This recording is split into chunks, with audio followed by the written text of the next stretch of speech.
Hello guys, स्वागत है आप सबका। तो आज हम बात करेंगे अदानी एनर्जी सॉल्यूशन की।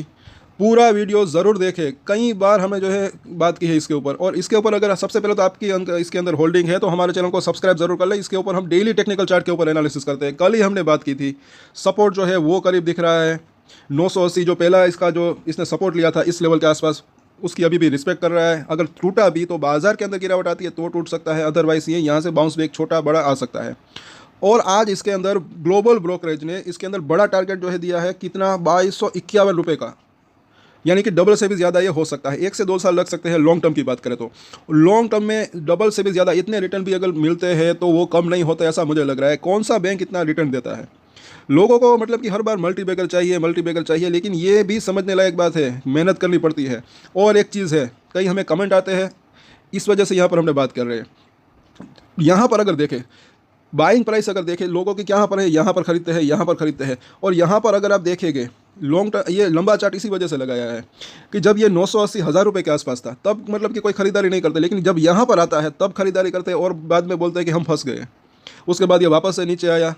यहाँ पर भी काफ़ी दिन अभी अटका हुआ था। यहाँ पर भी वैसी चीज़ हुई थी। यहाँ पर भी कई बार जो है 1,000 रुपये 1,050 के आसपास था, तब कोई मतलब कि खरीदारी नहीं करता। जब स्पाइक आ जाता है 20-30% भाग जाता है, उसके बाद खरीदारी करते हैं। जब नीचे आता है तब कहते हैं कि अब हम फंस गए। तो ये सब समझने लायक बात है। वाई पीपल आर, नीचे जब होता है तब नहीं बाइंग करते, ऊपर चला जाता है तब खरीदारी करते हैं। साथ साथ स्टॉप लॉस भी नहीं रखते। स्टॉप लॉस हमेशा हम कहते हैं कि रखना चाहिए, अगर शॉर्ट टर्म ट्रेडर्स हो या लॉन्ग टर्म ट्रेडर्स, अपने हिसाब से 5% 7% के आसपास का।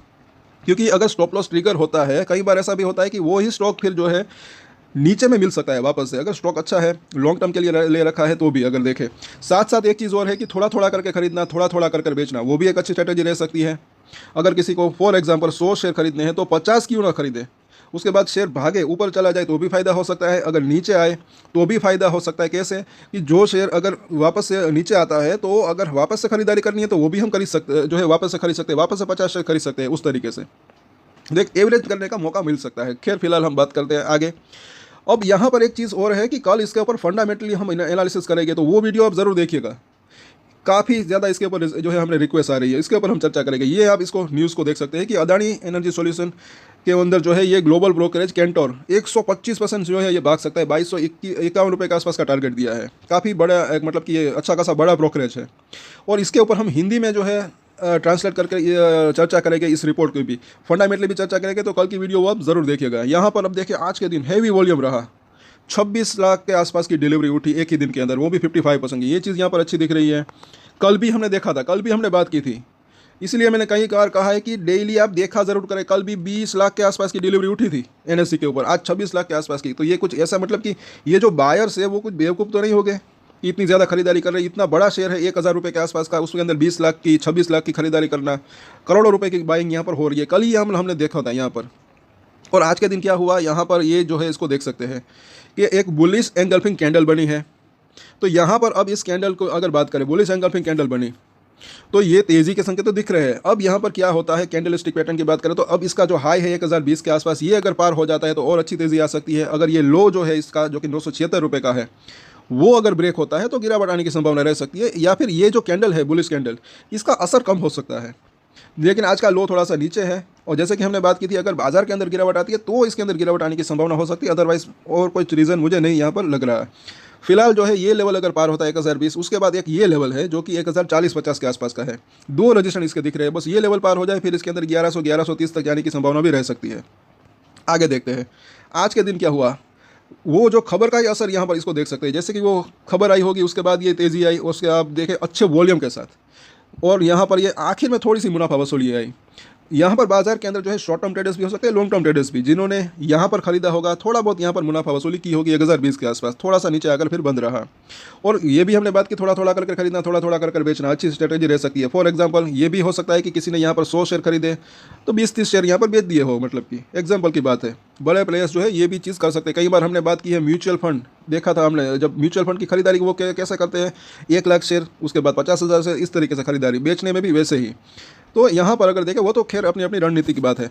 वीकली चार्ट के ऊपर जब देखते हैं, यहाँ पर हमने कल ये बात की थी कि 900 से लेकर 920 वहाँ पर सपोर्ट हो सकता है। रजिस्टेंट की बात करें तो पहला रजिस्टेंट एरिया इसका 1040 से 50, जैसे कि हमने बात की वो पिछली बार भी। इस तीसरे हफ्ते की अगर बात करें, लास्ट वहाँ पर इसने रजिस्ट्रेशन फेस किया था इसकी मिडिल लाइन के आसपास। ये लाइन पार होती है फिर एक और तेज़ी की संभावना जो है रह सकती है 1100 1130, और ऊपरी लाइन अभी इसकी 1175 के आसपास है। अब यहाँ पर अगर देखें डेली चार्ट के ऊपर थोड़ा सा बुलिंजर बैंड सिकुड़ चुका है, ये ऊपर और नीचे की अगर बात करें तो।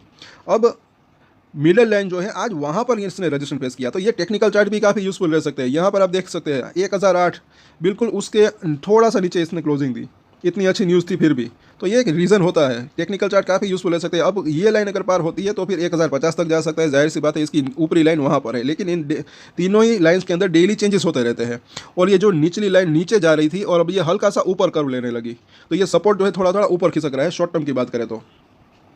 यहाँ पर MACD को देखें तो हल्का सा बुलिश क्रॉसओवर हुआ, तो ये भी चीज़ यहाँ पर अच्छी दिख रही है। कहीं ना कहीं बुलिश क्रॉसओवर हुआ है, लेकिन थोड़ा सा और ऊपर क्लोजिंग दे देता 1015 के आसपास तो और बेहतर रह सकता था, क्योंकि ये जो बार है ग्रीन कलर का वो छोटा बना है, थोड़ा बड़ा बार बनता तो ज़्यादा बेहतर रह सकता है। लेकिन फिर भी इतने लंबे समय के बाद ये जो है बुलिश क्रॉसओवर हुआ, तो ये चीज़ भी यहाँ पर पॉजिटिव दिख रही है, स्ट्रेंथ वापस आती हुई दिख रही है कहीं ना कहीं। और अब बात करें RSI की तो 46 के आसपास पहुंच चुका है। पिछले समय में भी ये अभी ओवरसोल्ड तो नहीं हुआ, लेकिन ओवरसोल्ड जोन के पास जो है 35 से 37 के आसपास पहुंचा था। अब स्ट्रेंथ जो है वो वापस से धीरे धीरे आ रही है, 46 के आसपास पहुंचा है। और यहाँ पर ज़रा देखें 50 दिन का और 200 दिन का मूविंग एवरेज, पहले यहाँ पर गोल्डन क्रॉसओवर हुआ, उसके बाद डेथ क्रॉसओवर हुआ। अब ये दोनों ही मूविंग एवरेज के ऊपर जाता है तो वापस से गोल्डन क्रॉसओवर हो सकता है, उसके बाद एक अच्छी तेज़ी की संभावना रह सकती है, और ऐसा कई बार होता भी है।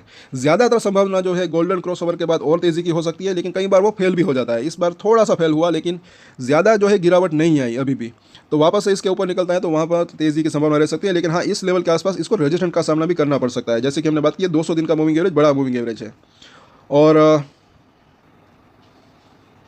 अब इसका सपोर्ट और रेजिस्टेंस देख लेते हैं शॉर्ट टर्म के।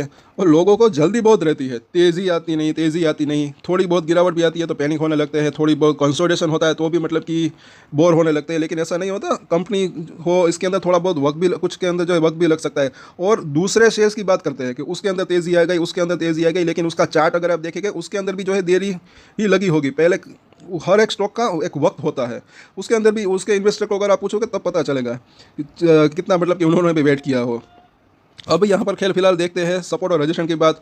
और लॉन्ग टर्म की अगर बात करें तो तेज़ी की संभावना इसके अंदर रह सकती है, ऐसा लग रहा है, क्योंकि जैसे कि हमने बात की, कई बार मैंने बात की कि इसका जो है प्रॉफिट और जो है इसका रेवेन्यू, वो उसके अंदर जो है तेज़ी की संभावना रह सकती है। उसी वजह से इसके अंदर भी तेज़ी की संभावना रह सकती है। और वो वीडियो आप ज़रूर देखें अगर आपने अब तक नहीं देखी, इसके ऊपर ही हमने चर्चा की है 125% के आसपास की, ये जो कैंटर ने जो टारगेट दिया था 2251 रुपये का, डिटेल में चर्चा की है। हिंदी में भी कल इसके ऊपर हम बात करेंगे, सभी रीज़न इसके अंदर जो है कैंटर को क्या लगते हैं, क्यों तेज़ी आ सकती है, डिटेल में चर्चा की है, तो वो वीडियो देखिए ज़रूर।